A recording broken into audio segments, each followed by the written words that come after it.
Hi viewers, today we are going to talk about poor ovarian reserve and also IVF failures. Many a times you feel that in spite of doing all the tests and injections and all the steps of improving IVF, still you may have a IVF failure. So we will be wondering why it is happening. Even the doctors will be wondering, and then you will be thinking that, and some people always say that I am unlucky and I don't know why it happened. So generally what happens nowadays, we see the trend, people come for the IVF at the later age only. At least the younger group, if you see, only when there is a male factor or there is a tubal factor, they identify themselves early and come for the IVF. But people who are having unexplained or sometimes without knowing what is the diagnosis, those are the patients who take longer time and then come. When they are coming, they will be around 36-37 years. So in that age already oocyte reserve is going down.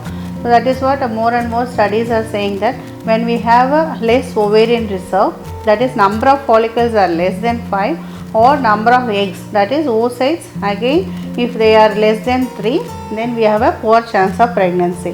So these two are very important along with the age. So all three factors, if they are on the opposite side, then our success will be very less. So what is the reason for all these things? In a younger age group, they may have some genetic problems or some autoimmune disease. Sometimes they will have multiple surgeries. They would have gone through a lot of surgeries where recurrent operations will be removing the ovarian tissue and a number of follicles along with the surgery. So in case of endometriosis, we have seen patients coming 2 or 3 surgeries, and when we see the scan, there won't be any ovarian tissue seen in the scan. So those kind of patients, again they have a less ovarian reserve even at younger age group. Some people have a genetic issues. In genetically, again they will go for premature ovarian failure. So these are the group, they are different group. The common group what we are seeing is that age group who are coming around 37-38 years, sometimes 42, rare instances even up to 45-50 years people are coming and asking for can we go for IVF or not. So if they won't have their own biological child, we need to test their ovarian reserve. So what are the two tests we will be doing? Initially we do scan to see whether the number of primary antral follicle, that's we will be calling a baseline scan, which shows number of follicles which are going to become eggs. So that numbers is very important. Second one is AMH, anti-Mullerian hormone, and few other hormones like FSH and associated hormones will be doing it. So if the AMH level is less than 1.1, 0.5 to 1.5 is on average. If it is less than 0.5, it is very poor. So 0.5 to 1.1, again it is on the moderate range only. If it is more than 1.1, it is good. So that is what it is, in a strict criteria we can take it.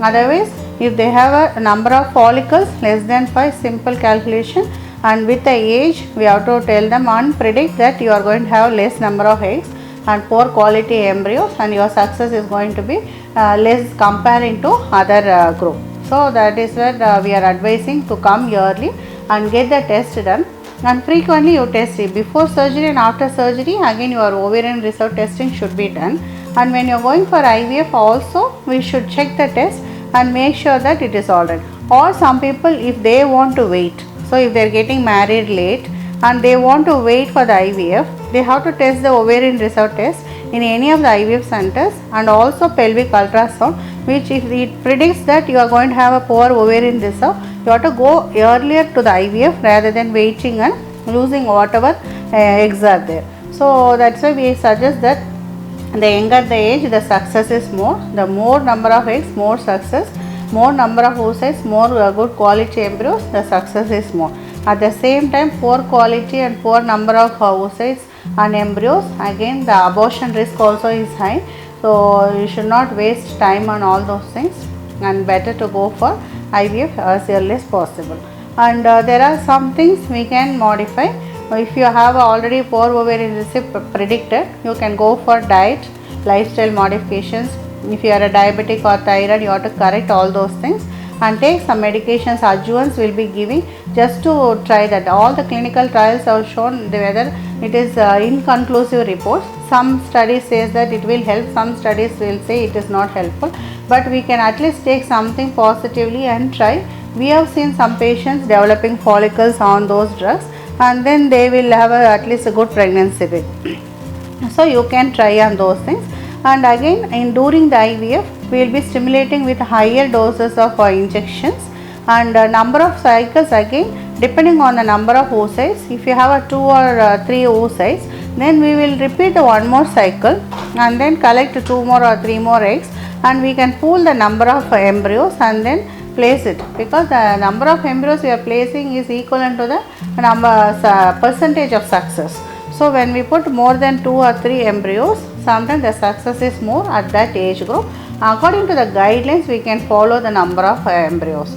Sometimes if the number of embryos are very bad and poor quality, then we suggest that you have to go for pre-implantation genetic diagnosis, or if the embryos are looking good, grade 1, and a good number of embryos are there, you can still try your pregnancy rate, and then if it is positive, no problem, you can follow it up.